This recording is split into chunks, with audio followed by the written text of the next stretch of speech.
நாளென் செய்யும் வினைதானன் செய்யும் என நாடி வந்த கோளென் செய்யும் கொடுங்கூற்றென் செய்யும் குமரேசர் இரு தாளும் சிலம்பும் சதங்கையும் தண்டையும் சண்முகம் தோளும் கடம்பும் எனக்கு முன்னே வந்து தோன்றினே. யோகிராம் சுரத்குமார் யோகிராம் சுரத்குமார் யோகிராம் சுரத்குமார் ஜெயகுருராயா. உலகெங்கிலும் வாழ்ந்து கொண்டிருக்கும் கடவுளருள் டிவி நேயர்களுக்கு டாக்டர் சைதை ராஜாவின் அன்பான வணக்கங்கள். நாம் இப்பொழுது இந்த எபிசோடில் தினமும் ஒரு ஜாதக ஆய்வினை மேற்கொண்டு வருகிறோம். இந்த ஜாதகங்கள் எங்கிருந்து எடுக்கப்படுகின்றன என்று பார்த்தால் நம்ம கடவுளருள் டிவி கமெண்ட் பாக்ஸ்லேருந்து எடுக்கிறோம். நீங்கள் உங்கள் பெயர், date of birth, time of birth, place of birth ஒரே ஒரு கேள்வி கேளுங்க. ஒரு தடவை கேட்டால் கூட போதும். நம்ம கண்டிப்பாக நம்ம பதில் சொல்லுவோம். மேற்கொண்டு எனக்கு இந்த ஜாதகத்தை ஏஎல்பி ஜோதிடத்தை எனக்கு கற்றுத்தந்த உயர்திரு பொது உடை மூர்த்தி அவர்களுக்கு இந்நேரம் நான் நன்றியினை சொல்ல கடமைப்பட்டிருக்கிறேன். வாங்க ஜாதக ஆய்வுக்குள் செல்லலாம். எங்கள் ஜாதக ஆய்வு உங்களுக்கு ரொம்ப பிடித்தமையால் உங்களை பொறுத்தவரையிலையும் மற்றவங்களுக்கு ஷேர் பண்ணுங்கள், சப்ஸ்கிரைப் பண்ணுங்கள், மறக்காமல் சப்ஸ்கிரைப் பண்ணுங்கள். நன்றி. இது ஒரு ஆண் ஜாதகர். 13/1/1972 பிறந்திருக்கிறார். 11/10 நாமக்கல்லில் பிறந்திருக்கார். இவருக்கு சொந்தமாக தொழில் பண்ணுறாரு. இவர் ஒரு என்ன சொல்கிறது, ஃப்ளாட்டு கட்டி விற்கிறது, ஃப்ளாட்டு கட்டி, அதாவது ஃப்ளாட்டு ஓனர் அப்படின்னு சொல்லக்கூடிய பில்டர்ஸ்ன்னு சொல்லுவாங்க இல்லையா, அந்த வீடு கட்டி விற்கிறாங்களே அந்த பிஸ்னஸ் பண்ணிகிட்ருக்காரு. கடன் பிரச்சனை எப்பொழுது தீரும், தொழிலில் முன்னேற்றம் இருக்குமான்னு கேட்குறாரு. இவருக்கு 28/1/24 52 வயசு நடக்குது. இவரை பொறுத்தவரையிலையும் இவருடைய ஜாதகத்தை ஜென்ரேட் பண்ணி பார்க்கும்பொழுது சனி பகவான் ரிஷபத்தில், கேது பகவான் கடகத்தில், சந்திர பகவான் விருச்சகத்தில், சூரியன் புதன் குரு தனுசுவில், ராகு பகவான் மகரத்தில், கும்பத்தில், சுக்கிரன் மீனத்தில், செவ்வாய் பகவான் இருக்கார். பிறப்பு லக்னம் என்பது மீன லக்னம். இப்பொழுது வயதின் லக்னம், இப்பொழுது இன்றைய லக்னம் ஏழ்பி லக்னம் சிம்ம லக்னமாக இயங்க கொண்டிருக்கிறது. இந்த சிம்ம லக்னம் எப்போ ஆரம்பிச்சது? 19/11/2017 2027 வரைக்கும் 10 ஆண்டு காலம் இது இயங்க போகிறது.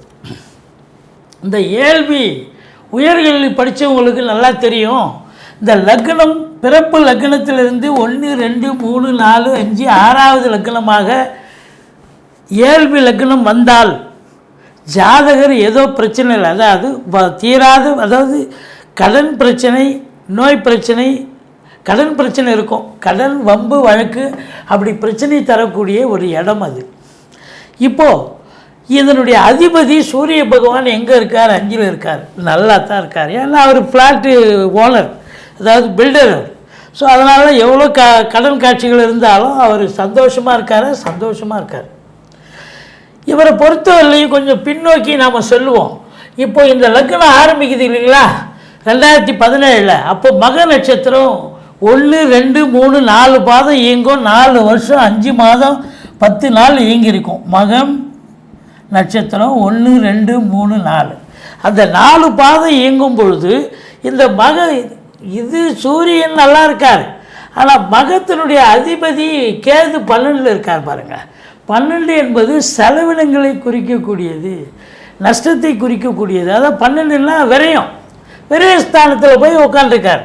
அப்போ இந்த 4 வருஷம் 5 மாதம் 10 மாத அதாவது 4 வருஷம் 5 மாதம் 10 நாள் இந்த கேது இயங்கும் பொழுது இவருக்கு ரொம்ப நஷ்டத்தில் இவருடைய ப்ராஜெக்ட்லாம் போயிருக்கு, நஷ்டத்தில் இயங்கியிருக்கிறாரு அப்படின்னு சொல்லணும்.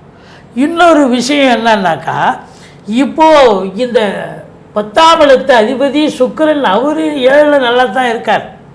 பட் இருந்தாலும் இங்கே கேது அந்த நட்சத்திர புள்ளி இயங்கும்பொழுது சரியில்லாத கடன் காட்சிகள் வந்துச்சு அவருக்கு.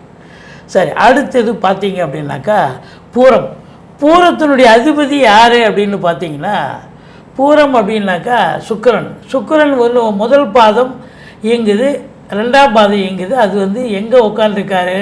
அவர் யார்? 3க்கும் 10க்கும் ஆதிபத்தியம் பெற்று 7ஆம் இடத்துல நல்லா இருக்காரா? நல்லா இருக்கார். ஸோ உங்களை பொறுத்தவரையிலையும் இந்த பூர நட்சத்திரம் செல்லும்பொழுது இவருக்கு இப்போ கடன் காட்சிகள்லாம் கொஞ்சம் இந்த ஒரு வருஷமாக கொஞ்சம் பரவாயில்ல மாதிரி போயிட்டுருக்கு அப்படின்னு சொல்லலாம். மற்றபடி இவருக்கு இந்த 6-7க்கு ஆதிபத்தியம் பெற்று 6-7க்கு ஆதிபத்தியம் இந்த சனி பகவான் பாருங்கள், இந்த 6ஆம் இடம் 7ஆம் இடத்துக்கு ஆதிபத்தியம்.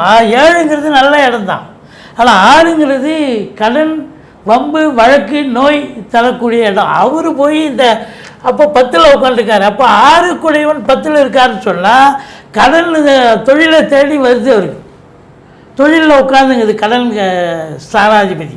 அப்போ இவருக்கு தொழிலில் கடன் ஏற்பட்டு போச்சு. இப்போ இனி வருங்காலம் இவருக்கு நல்லா இருக்குமா அப்படின்னா, இவருக்கு இது பூர நட்சத்திரம், இது பூரம் அப்படின்னும்போது 1-2 இங்கே இயங்குது, நல்லா தான் இருக்குது. பூர நட்சத்திரம் பொறுத்தவரையிலும் எந்த குறையும் கிடையாது. தொழிலில் இவர் பிரச்சனைகள் ஏற்கனவே தொழிலில் ஈடுபட்டிருந்தால் தொடர்ந்து செய்யலாம். இவரை பொறுத்தவரையிலையும் அதே பில்டிங் கன்ஸ்ட்ரக்ஷன் ஒர்க்கு இவர் ஏற்கனவே பண்ணிகிட்ருக்கார், அதனால் தொடர்ந்து பண்ணலாம். இப்போ நேரம் நல்லா இருக்குது அப்படின்னு நம்ம சொல்கிறோம். ஆனால் கடன் பிரச்சனை எப்பொழுது தீரும் அப்படின்னு பார்த்தீங்கன்னா, பூரம் 1, 2, 3, 4 இந்த 4ஆம் பாதம் வரும் பொழுது இவரை பொறுத்தவரையிலையும் பூரம் 2 தான் இயங்குது. அப்போது 25 முடிஞ்சு 26 வரணும். ஸோ 2026 இதில் ஒரு மாதம், அதில் ஒரு மாதம். ஸோ செப்டம்பர் 2026க்கு மேலே இவருக்கு படிப்படியாக கடன் கொஞ்சம் கொஞ்சமாக கடன் தீர்ந்து நல்ல நிலைக்கு வருவார். தொழில் முன்னேற்றம் நல்லா இருக்குமா? தொழில் முன்னேற்றம் நல்லா இருக்கும், படிப்படியாக நல்லா இருக்கும். ஏன்னா அந்த கேது ப்ராஜெக்ட் பண்ணும்போது அவர் வீடு கட்டி விற்கும்போது அந்த வீடே சேல்ஸ் ஆகலை, ஃப்ளாட்லாம் யாருமே கேட்கல. அப்போல்லாம் 2017 அப்போ 17-19 லாக்டவுன் பீரியடு. அந்த லாக்டவுன் பீரியட் அப்படின்னும் போது யாருமே வாங்கிறதுக்கு ஆள் கிடையாது. அப்போ அவருடைய காசு பணம் முடங்கி போச்சு. அப்போ அந்த மகம் 1, 2, 3, 4 பாதம் அந்த 4.5 வருஷம் இங்கே போகும்போது அவருடைய காசு வட்டி அப்படியே வட்டி கட்டிகிட்டு இருந்தார் வழியாக அசலே கைக்கு வரல அப்படிங்கிற ஒரு நிலை இருந்து ரொம்ப கஷ்டப்பட்டுருக்கார். இப்போ நல்லா இருக்காருன்னா இப்போ அட் ப்ரெசென்ட் நல்லா தான் இருக்கார். இவர் படிப்படியாக நல்ல நிலைக்கு வருவார், அதே தொழிலை கண்டினியூ பண்ணலாம். இவர் பூர்வ நட்சத்திரம் நல்லா போகுது. செப்டம்பர் 2024க்கு மேலே இவருக்கு கடன் காட்சிகள்லாம் 100% குறைஞ்சிரும், நல்ல நிலைக்கு வருவார் அப்படின்னு சொல்கிறோம். நன்றி, வாழ்க வளமுடன். கடவுள் அருள் டிவியை பார்த்தமைக்கு நன்றிகள். மேலும் இது போன்ற தகவல்களை தெரிந்து கொள்ள கடவுள் அருள் டிவியை சப்ஸ்கிரைப் செய்யுங்கள். மறக்காமல் பெல் ஐக்கானை கிளிக் செய்யுங்கள்.